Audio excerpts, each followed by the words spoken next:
সম্প্রতি বাংলায় যেমন দক্ষিণী ছবির রমরমা, তেমনি দক্ষিণের ইন্ডাস্ট্রিতেও ভিড় বাড়ছে বাঙালি অভিনেতাদের। যিশু সেনগুপ্ত, শাশ্বত চট্টোপাধ্যায়ের মতো প্রতিষ্ঠিত নায়কদের পাশাপাশি নতুনদের মধ্যেও অনেকেই এখন দক্ষিণমুখী।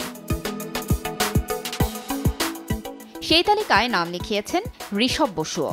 বাংলার গণ্ডি পেরিয়ে এবার দক্ষিণী ইন্ডাস্ট্রিতে ঋষভ। পরিচালক ওশো তুলসীরামের দক্ষিণা ছবি দিয়েই দক্ষিণী ইন্ডাস্ট্রি তেলেগু সিনেমায় অভিষেক ঋষভের।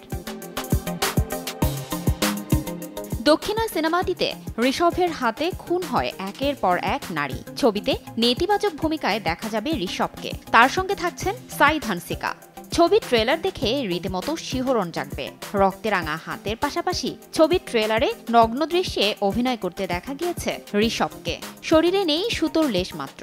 নগ্ন অবস্থায় দিকবিদিক শূন্য হয়ে টলমল পায়ে হাঁটছেন ঋষভ।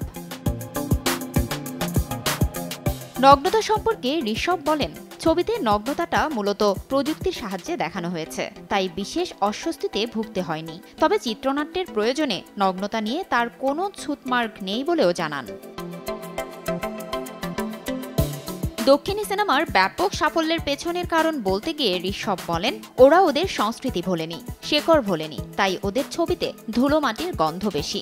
এমনকি বাংলা ছবিকে 500 কোটি টাকার বাণিজ্য করতে হলে সবার আগে মাটির কাছাকাছি ফিরতে হবে বলেও মনে করেন তিনি। এর আগে মহাভারত মার্ডার্স এ ভিকির চরিত্রে ঋষভকে দেখেই পরিচালক তুলসীরাম নিজের ছবির জন্য কাস্ট করেন তাকে। এছাড়া প্রসেনজিৎ ওয়েডস ঋতুপর্ণা থেকে শুরু করে শ্রীকান্ত ভটভটিতে টলিউডে রোমান্টিক নায়কের চরিত্রেও দেখা গেছে ঋষভকে। তবে দক্ষিণে পা বাড়ালেও টলিউডকেও ভোলেননি ঋষভ। সামনেই মুক্তি পাবে ঋষভের নতুন বাংলা ছবি তাহাদের কথা। পরিচালক সুব্রত ঘোষের এই ছবিতে মুখ্য চরিত্রে ঋষভের সঙ্গে রয়েছেন রাজনন্দিনীও। ফারজানা লিনা, সময় সংবাদ।